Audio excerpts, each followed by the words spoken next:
Let's talk about the Ozempic litigation. If you haven't heard about Ozempic, it's kind of been touted as like a miracle weight loss drug, even though that's not what it was approved for by the FDA. It's really a diabetes drug, but there's been a massive marketing campaign by the manufacturers of this drug. They spent $884 million advertising the drug, spent $11 million just on hotels and travel for doctors promoting the drug to basically make it this cultural phenomenon, miracle weight loss drug. So when I first heard about it, I thought, there's no way that I'm not going to be hearing lawyer ads for this drug soon. Basically, the claim is this drug has a bad side effect, and that side effect is that it can cause gastroparesis, which basically means stomach paralysis, a very bad side effect, and that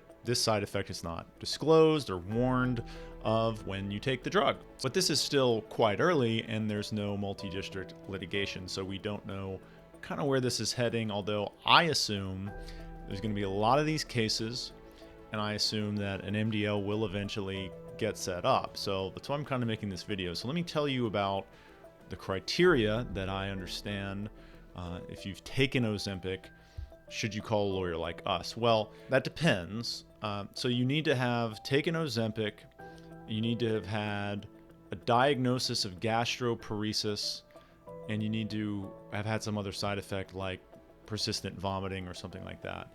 And if you kind of check those boxes, you might have a case. I'll put a link below this video, depending on where you're watching it, and you can submit some more information if you have questions about it. But this is kind of where this stands, and I do have to say, I've been very skeptical on a personal level, skeptical of this drug.